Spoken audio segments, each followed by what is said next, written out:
Good morning, everyone. Thank you for being here.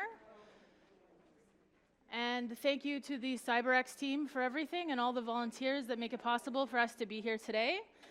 My name's Kim Schreder, and I'm the Director of Cybersecurity Professional Services for Telus, and I am very excited to be here to give you a preview of our Telus Canadian Cloud Security Study that will be released in the next couple weeks. So I have an advanced copy here, which I'm actually using as a background for my notes because there's no podium. So if you see me with little yellow sticky notes, you'll know that that's what's happening. So welcome, and I'm hoping that we'll have some questions and discussion. I've brought some items to maybe bribe some questions at the end of the session.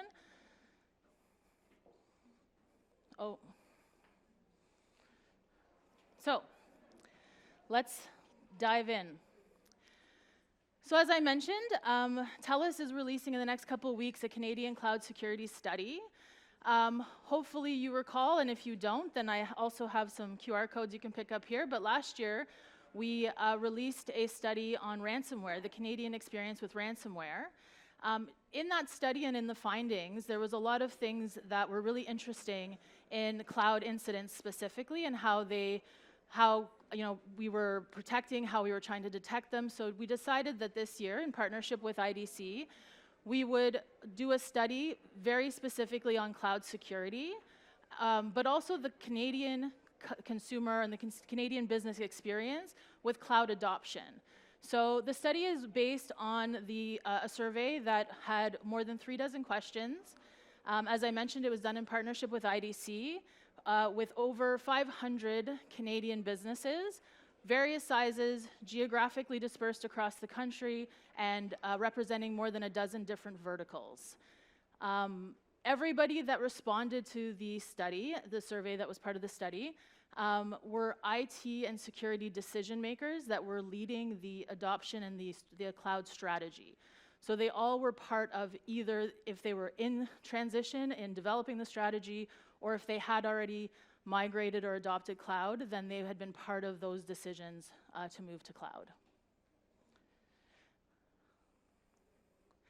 So today we're going to look at a few different things that came from the study. So one of the really cool things to keep in mind is I'm not claiming to be a cloud security expert.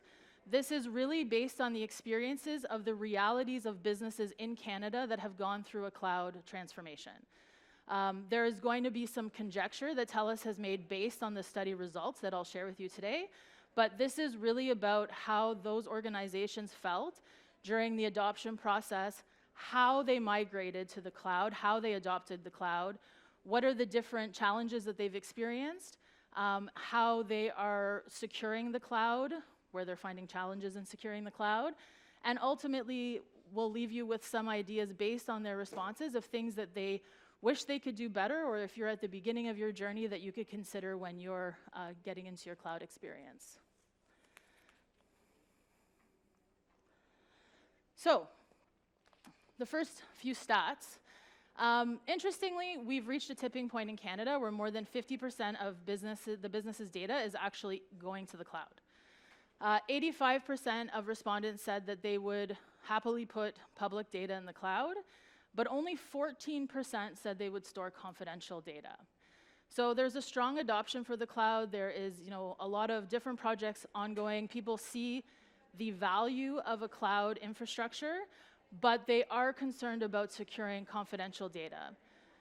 There could be other reasons for why they would not want to put confidential data there. There could be compliance requirements, for instance. They could have contractual requirements for data residency that are a concern.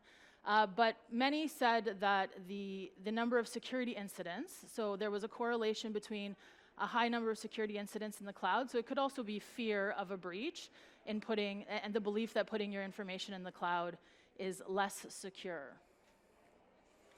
So we'll kind of talk, that'll be a discussion through in whether that belief is founded or not. So, how are we doing cloud adoption? It was evident that the majority of organizations were doing multi-cloud, so they use different clouds for different types of workloads. There's the averages there, as you can see. Interesting, but probably not surprising, smaller organizations were more likely to be all in the cloud. So they're likely cloud first. They did not have a great deal of on-prem infrastructure to begin with to migrate, and they're looking for the flexibility and agility that the cloud would offer. All types of workloads were deployed in the cloud. The top ones were data management, infrastructure management and backup, and email and messaging. And there was a variety of methods used. So there was no clear leader in how migration to the cloud was done.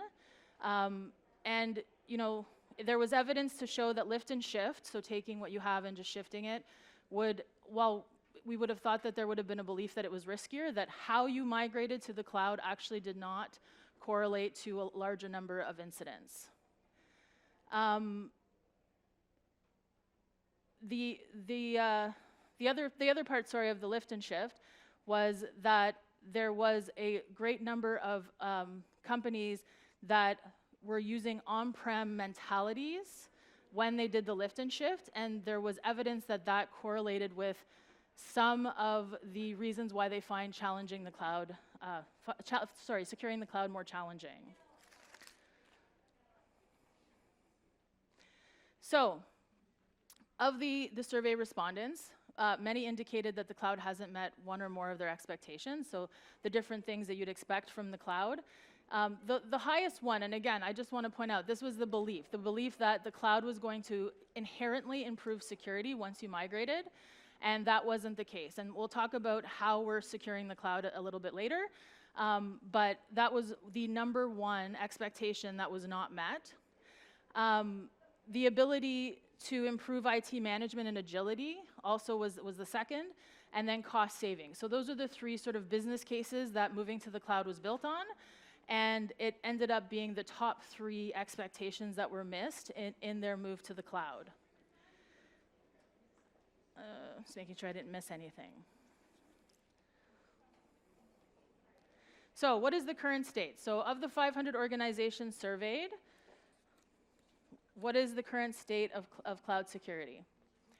So almost all, 98%, believe that it's more difficult to secure the cloud than on-prem.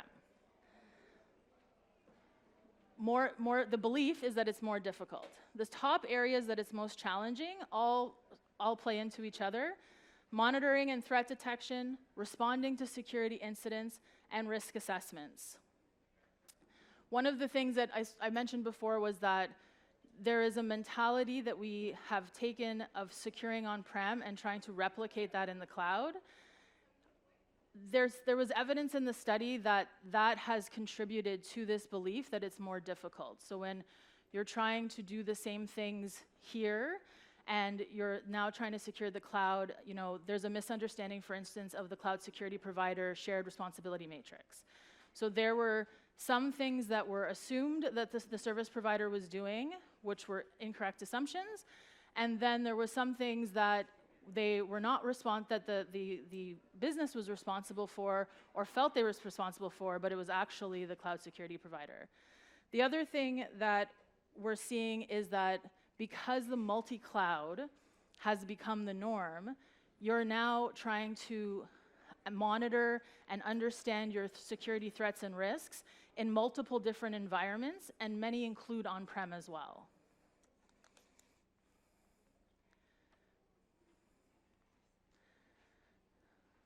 So as you can see, as 98% said they are struggling to secure, that they find it more difficult to secure, most are also experiencing a higher or equivalent number of incidents to being on-prem. So one of the assumptions was moving to the cloud would be more secure, that would be taken care of by the cloud security provider. It's not the case. It turns out that's not the case. So the average organization in the study was attacked more than 100 times per month, and 89% of those turned into a security incident. Now, we didn't go through and define exactly what incident they experienced. It could have been very, very minor, but there were some major incidents that occurred. So the assumption is turning the belief in that it's much harder to secure than the cloud. The top verticals that experienced a higher than average cloud security incidents were tech providers and professional services, government entities, and manufacturing. The leading causes of cloud security were human errors, known vulnerabilities, and misconfigurations. Interestingly, in our ransomware study, those were also the leading causes. So, not really surprising that threat actors are moving to attacking cloud infrastructure. As we've seen, 50% of organizations are already moving data to the cloud. So, as we move data, that's where the attackers are going to move. They're going to be looking to gain access to that data. Another interesting finding in the study is that zero-day exploits, although they get lots of coverage in news and media, and they actually had the fewest number of incidents. Also interesting, and as we revisit this theme of trying to secure the cloud with an on-prem mentality, is that almost half of cloud security instances actually compromise the on-prem infrastructure, which is 4 times more likely than it going the other way. So having an on-prem attack and then having it infiltrate your cloud. So over the next couple slides, we're going to talk about people, processes, and technology and how we're using those to secure the cloud. So as we saw, the human factor was one of the most challenging and most likely to be exploited to achieve a cloud incident. And there's sort of 2 prongs here. One is that we need to ensure that our security awareness programs are updated with relevant training for our employees to understand how to interact with the cloud, how they work, what changes, what processes change as we move to the cloud.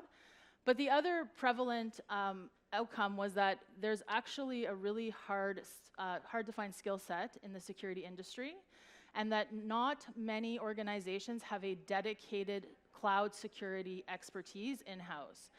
So as you can see here, 37% have dedicated cloud security professionals on staff. There was another 26% that were using a third party for the cloud security expertise, but that left a very large chunk of organizations that did not have cloud-specific skill set in-house, and therefore you have people that are doing IT or other functions and don't have the proper skills and training working to migrate your infrastructure to the cloud. So the hardest skill set out of all of cloud, so cloud in general is a hard skill set, even for doing the IT components of the migration, but the hardest cloud skill set to staff was identified as cloud security. So a large proportion of the businesses that responded to the survey said that the education of people, both through security awareness and training and upskilling in cloud security, were their top priorities for 2023.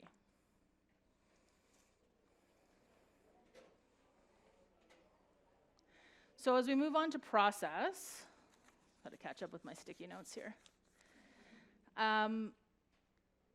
When migrating, there was less than 60% had adopted a formalized framework. So whether that's using a cloud security matrix or using a framework like NIST or CIS-18 or ISO. So only 56% organized a formalized framework, and only 20% of those organizations actually had processes in place to audit the framework against the outcome, and to do that on a regular basis. A large number, 96%, indicated that they did reference the cloud security provider's shared responsibility framework to develop their plan and strategy to move, but then over half later admitted that they only did that sometimes. So it depended on what they were migrating, what workloads they were trying to either refactor, replicate, lift and shift, or replace, but they were only doing it sometimes. So interestingly, the organizations that referenced more formalized frameworks in their development strategy ended up having the least number of incidents and were more able to respond to an incident quickly. So it really demonstrated that having the formalized framework and using that as the basis to build your strategy to the cloud, it meant that you were taking the best practices from those frameworks and building it right into your design and deployment, and therefore you were better able to know your risks and monitor and detect. Yeah.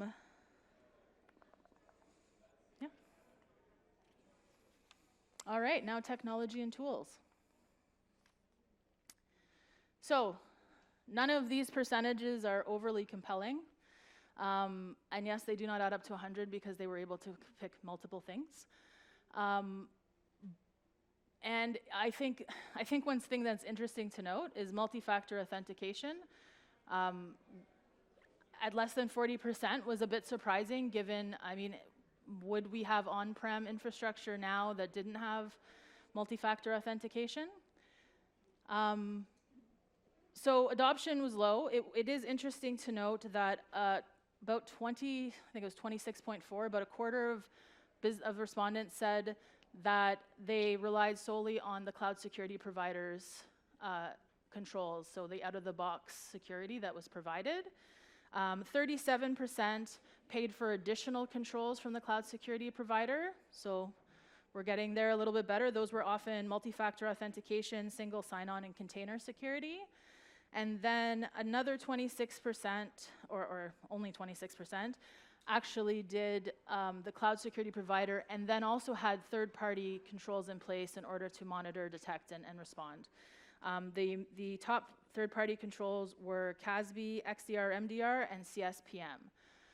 Another interesting correlation was that those that adopted both multi-factor authentication and cloud security posture management had far, far fewer cloud security incidents. And remember, we did not quantify the incident, but had far fewer. But as you can see, there's only 30% that have cloud security posture management, so even if they all have multi-factor authentication, that's only 30% of the respondents.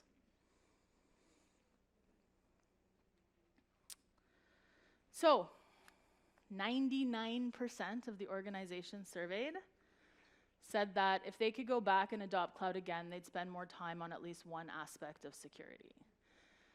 And again, we're seeing that those are around understanding the threats, understanding how they're going to monitor those threats, how they're going to respond should those threats become an incident. If you look at the three of those together as the top three things, it's quite evident that ensuring that you have those frameworks in place that will help you understand what the threats are and how they're different when you move to the cloud would have been greatly appreciated in hindsight.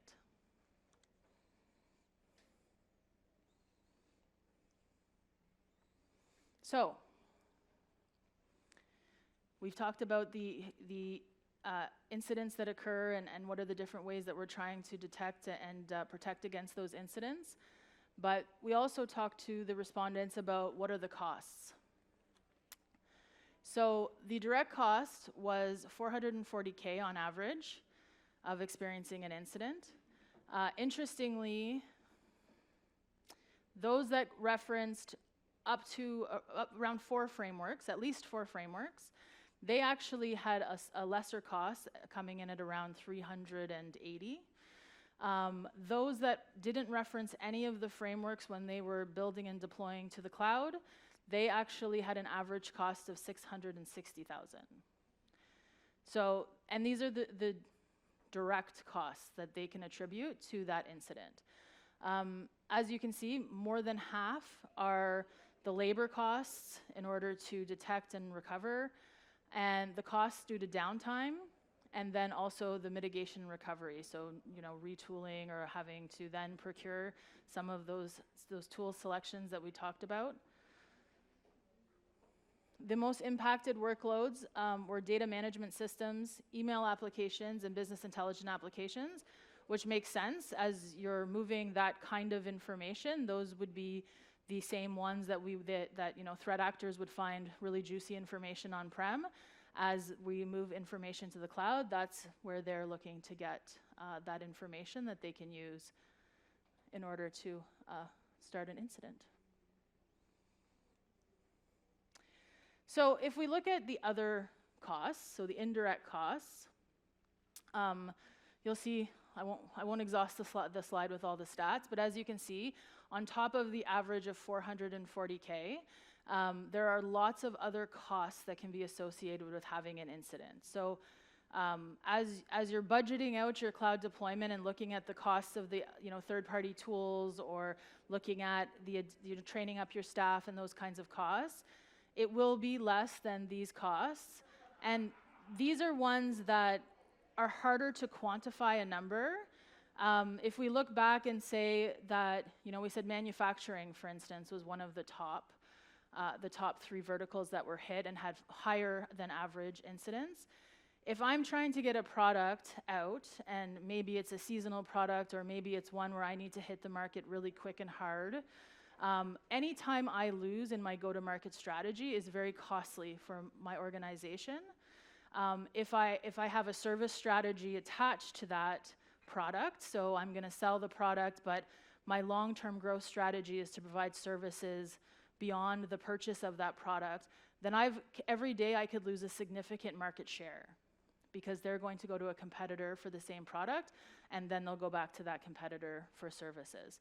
So these are the costs that are really hard to quantify. And if you also couple, I think it was 21% on the last slide of labor costs, and now we've got 45% saying that there was a loss of employee productivity. So this is in addition to any of the employees that couldn't work because of what happened in the incident or had to be redirected to support the recovery from that incident. But this could also be, they've lost data and they have to do rework, so there's lots of costs associated, and there's a lot of human time and capital that go into having to restructure after an incident. So, how are we detecting and responding to these cloud security incidents?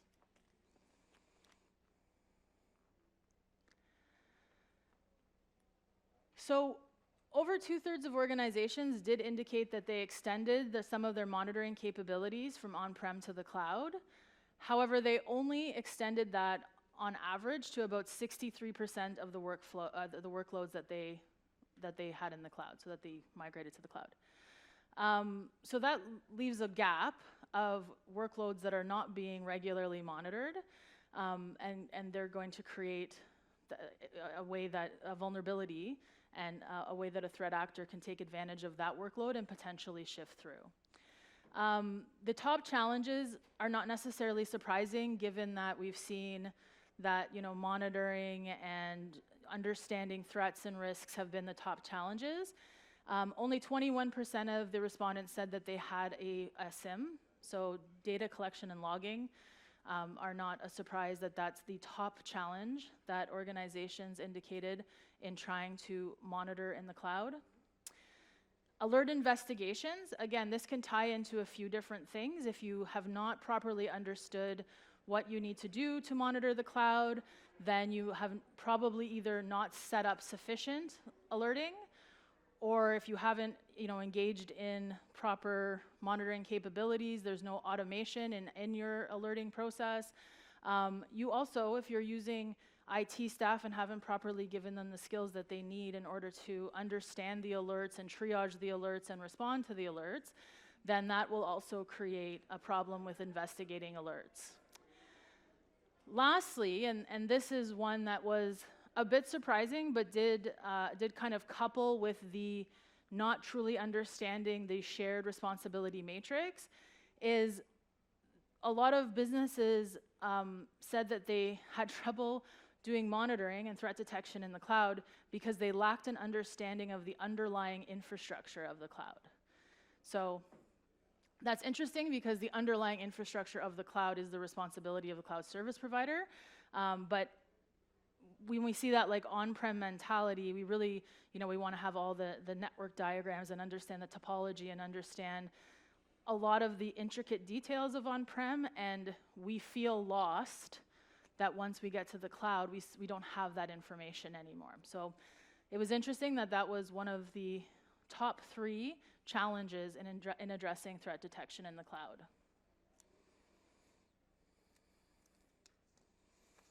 Okay. I feel like I'm going way faster than they want, so I'm trying to slow down a little bit, but.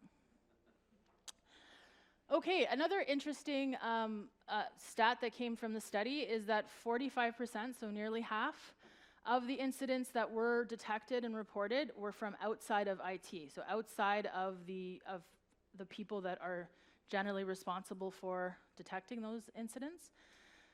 There was a portion of them that were internal staff outside of IT, so someone within the company. The cloud service provider themselves were alerting some of the organizations that there was something going on. And then, unfortunately, as the third, was external parties. So either an end user, a customer, a partner, a vendor, somebody else was letting companies know that there was something going on. SIM and XDR and MDR by far were the outside of those three things that are outside of IT, they were the three things within IT that were the best used for monitoring and detecting.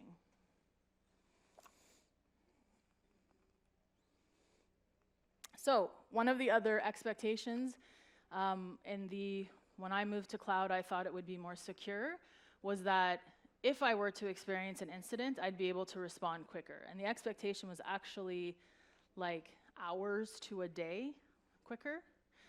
The reality was that the average response time was 3 days, and those that had not referenced the frameworks when setting up their migration strategy, they were taking upwards to a week or more sometimes, because they were having to collect the data after the fact, and they didn't have the data readily available because they didn't have the proper tools in place in order to investigate. The other thing that was found in the study was that although quite a few, I think it was 91%, I don't know, quite a few, had incident response plans that included cloud security, which was really great to see. Unfortunately, only 57% were actually periodically updating and testing those plans. There also was a strong correlation between the organizations that did take the time to update and test those plans and their response time. So they had a much lower response time, much closer to the reality or a little bit less than organizations that had the plan, so still responded quicker because they had a plan, but because the plan wasn't regularly tested and therefore socialized, they did not have as much success as those that did update and test. Oh, right there, 9 out of 10 organizations that updated were able to respond in less than 24 hours. Okay, so let's get positive here. What are some of the things we've looked at? You know, this was a bit more challenging than we expected. We're having more incidents than we expected. We almost, as a whole, wish that we could go back and do one thing different in security. So what can we do better to secure our cloud environments? So the data indicated that multi-cloud was the norm. So one of the top recommendations is to ensure that you have something in place, ideally a cloud security posture management solution, that will allow you to have consistent coverage and visibility across multi-cloud. The cloud security posture management offering is a relatively new in market, but it will provide consistent monitoring across those multi-cloud environments. We'll be able to report on misconfigurations or changes in configuration. So there is, and it also is going to be 24/7, which is the next one. So that is going to be critical. Adding multi-cloud in order to facilitate how your business works so that it's more agile and it's more able to expand as needed is great, but you need to make sure that you have visibility and that you're not just adding to the workload of monitoring by having it to not be consistent across your entire infrastructure.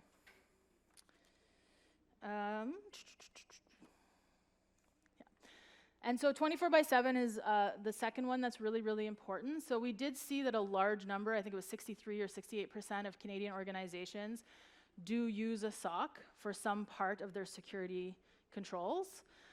It's not necessarily consistent across the environment.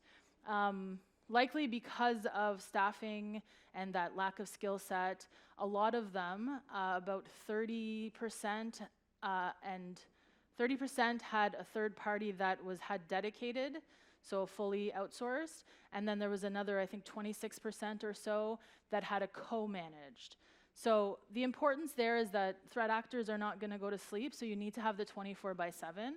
And then in that, utilizing tools that will have some automation in order to either block or quarantine, or even if some are actually able to act on your behalf in an organization when they see malicious activity. So that became really, really important in securing the cloud with confidence. And the last one that we just talked about was it's really important to ensure that you have an incident response plan. It's really important to ensure that it's updated, that in the response plan you're running tabletop exercises and simulations specific to a cloud breach, and that it's being tested on an ongoing basis so that people, have that muscle memory of, how did we react and what were some of the challenges that came up in those conversations. And that really showed that there was more success in responding if needed to an incident. The other big thing is to look at those shared responsibility models and the different frameworks and start building those in. I mean, if you're at the beginning of your cloud transformation, then build them in right from the beginning. But even if you've already moved to the cloud, take a look at how you're using cloud. What are the processes in place? How are people interacting with the cloud? What information are we storing there? If in using the on-prem mentality, are there things that we would do on-prem that we're not currently doing on the cloud, like multi-factor authentication? So take the best practices. It's not the expectation that you're going to be able to consume and know front and back all of the frameworks that address cloud security, but utilize the best practices in those frameworks in your own organization, and really understand the shared responsibility model. A large number of the respondents, they indicated that they had a great relationship with the cloud security provider, and when they experienced an incident, the cloud security provider was very, very supportive. So it's not that it's not to make the cloud security provider saying, well, that's your problem, but understanding that shared responsibility model so that you understand what they have and what you can confidently say they have, and what you need to ensure that you have, so that there's no mix or no miss, and that's that a threat actor is going to take advantage of. So here's a QR code. Sign up for the study. It should be out a couple weeks. Mid-June. Morgan here is responsible for this Herculean effort to get this study out, so thank you, Morgan. Yeah, so get on the list, and that'll be emailed the minute mid-June hits and the study is out. And as I mentioned, I have some goodies here. To those that may have questions but be too shy but can be persuaded with the socks. All right. Yeah. Are you planning on checking the study again in the future to kind of compare the results? I don't know that we have a clear answer on that. I think that we kind of, at one point we would have told you, if I was doing this 12 months ago, that we might do the ransomware study again. We found that the data for the ransomware study ended up being quite similar. So that's why we thought we'll take a piece of the study and go in more. So I'm not sure that we have any formalized plans for a new study yet. So I think we're still trying to have the after party for this one. But certainly it's something that we'll keep an eye on to understand if the environment changes. Socks? Yeah, I know, they're comfy. I believe I saw your hand.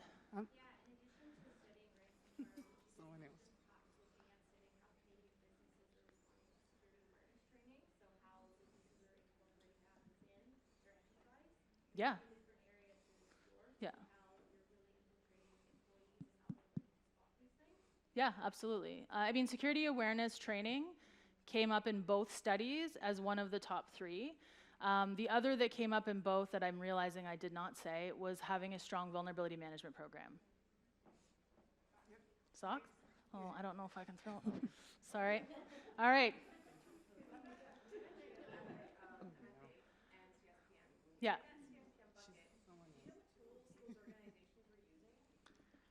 I don't think we got tool specific. We just asked them for, we based it on the definition of but there are probably a few vendors here that could talk to you about CSPM. Yeah.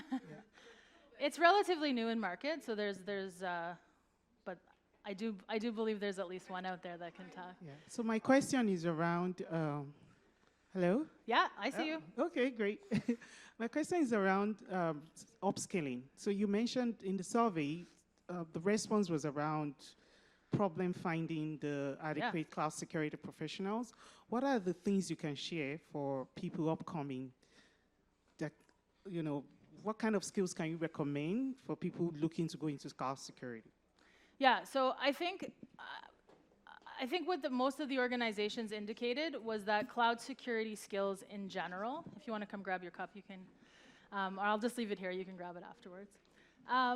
That cloud security skills in general, so whether you wanted to get into cybersecurity or not, cloud security was lacking. So even those that are in charge of the IT deployment, I would suggest that there are different organizations that do cloud-specific trainings and certifications, but there's lots of other different options. Like an organization, if they're going to have a large move to the cloud, they could bring in a trainer and have some custom training. There's different online courses. There's different security organizations. There's different colleges and universities that have courses that are, a number of credits for a certificate. So I think there's lots of opportunity. It's about time and funding, and that's going to be the biggest challenge. The other thing that companies can do is they can, in the short term, they can connect with a niche professional services organization, for instance, that might be able to give them a person to help come in and deal with, the quick wins on how to set something up as they build out that longer training curriculum. Did I answer the question? Okay. Thank you. You mentioned that most of the time when the customers are using multi-cloud, the challenge is more when they do not have the shared responsibility model. As per the studies on ransomware or this, have you discovered if the customer sticks to a single vendor for a cloud, either it's a public or a private, that is better, or preferring multi-cloud security tools are? Yeah, so we didn't dive into specifically whether the multi-cloud itself was the issue or the not properly securing the multi-cloud, but the study evidence suggested that regardless, the majority of organizations are in a multi-cloud environment.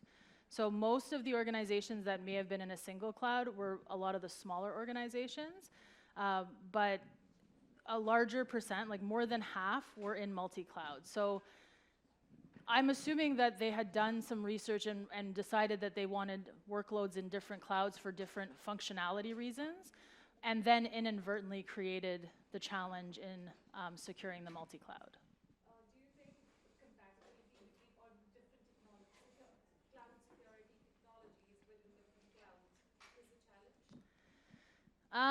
It could be a challenge, but I think it's really about getting the perimeter around the multi-cloud. Because even in our on-prem, we have lots of different technologies we use for different business functions, and it's really about getting our arms around it as opposed to them having to communicate. So I could use one for payroll. It doesn't have to communicate with the other one over here that the business is using for, I don't know, automation or third-party risk management or something like that. But the idea is that together I need to secure them to ensure that one doesn't become a risk for the other. Yeah. Oh. Yes. No.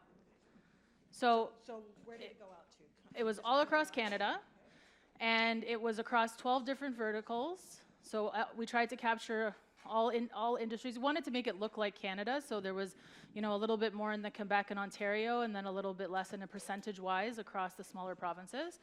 But it was all IT or security decision makers that were part of the strategy. So if they were not part of the strategy, 5 minutes. If they were not part of the strategy, or they were not, they didn't make any of the decisions, or they just happened to now be the IT director, then they weren't their data wasn't included in the study. You're welcome. Now that you finish this study, what is the next step? So who will use it, and used. So the question is, what is the next step after this one? Yeah. Who will use and how this study that you made and Yeah. the discoveries? Yeah. So, I mean, I did nothing, just so everyone knows. I just got to stand here today. I was not part, I maybe got to QA, but that was I'm what referring to I know. Telus. But the idea is that it's just to be shared. So it's a free study that we've conducted. I mean, Telus has a large cybersecurity practice, and we conducted it for our own information, but also to share in the industry. Okay, so anybody can use it just to learn Absolutely. and to kind of decide how they can Yeah, do yeah. better. To understand how there are other businesses in Canada, and that's sort of what we're the most proud of, is that it's Canadian data. And same with our ransomware study, that was like Canadian. We're not saying Verizon said this or another large organization. This is Canadian data, and it's like your colleagues and peers in business that have contributed to this information. Okay, thank you. Oh boy. You decide. Well, I think that at the back had a, All right, kind of a long question. Great oh boy. talk. I got the 5-minute warning, so I know. just so you know. I'll make it quick. Great talk and really interesting stats. What my question to you is maybe difficult to generalize, but you spoke about the shared responsibility model. Mhm. What are some recommendations that me as an organization can do to, like, aside from knowing, okay, what my cloud providers are supposed to do, and like, what are some quick wins that I can secure? I can give an example in my own personal experience. Is the third party is a huge problem in cloud, especially in multi-cloud, and Okay. that is one that's often overlooked. But I don't know, is there, like, if you were Multi-factor authentication, it's quick win when in your control. If you have things in the cloud security provider that you have not yet used, so if you have the single sign-on, you have those, like implement those. If you have partial monitoring going on, so you've moved some workloads to the 24/7 Security Operations Center, but not others, you know, get everything in there. The incident response plan and security awareness training, hopefully you're already doing those in the organization, so have those be inclusive of cloud. Those would probably be some quick wins. So a second part to that question is, what do you recommend maybe you take off the cloud service provider and bring it onto your control? Is there like some controls that you would recommend that are automatically defaulted to cloud service providers? Well, no, because so that's where the understanding the model comes in, because you want them to be doing what they have the resources and the woman and manpower to do. So I wouldn't say that taking on more than you need to would be a good strategy. Take the resources you have and put them on the things that aren't already being monitored by the cloud service provider. Okay, thank you. You're welcome. I'm curious if the study looked at the responses between small, medium businesses and larger enterprises. Just because resourcing is such a huge Yeah. part of it, I assume there will be Yes. discrepancy between both. The answer is yes. So the study will go into more details, but yes, there was definitely where there was a large difference. So I'm trying to think of one off the top of my head, and of course I can't. But so having CSPM, for instance, much more prevalent in enterprise-size organizations. Those kinds of having IT doing multiple functions, much more prevalent, although across, but much more prevalent in smaller organizations. So the study will have far more details. This was just a preview of some of the stats that we thought were cool to share. Thank you. Yeah. So in the initial slides, you were saying that for on-cloud security was viewed as more, there was more chances of it being exploited, whereas I saw the top deployed, among the top deployed technology, SIEM was on the lowest, where, you know, event logging and monitoring is considered one of the key, aspect which has to be reviewed often to So my question is there a correlation that was actually studied between these two, to see if there were exploits because SIEM is not being deployed in a particular? Yeah, I mean, there's certainly SIM and MDR, XDR were the top tools that were used for the detection. And SIM, I think, is primarily looked at as an on-prem solution. So, I mean, throughout the study, it was prevalent that monitoring, alerting, like those were all challenges. So I would say, I don't know that the study said, but I would say that there is a correlation between not having those types, and not being able to log and therefore alert and ingest data and understand it in a way that isn't just loads of data coming at one person. that there is definitely a correlation. I think that it also ties back to the not understanding the shared model, because I think a lot of people assumed that the cloud security provider would provide some of that monitoring.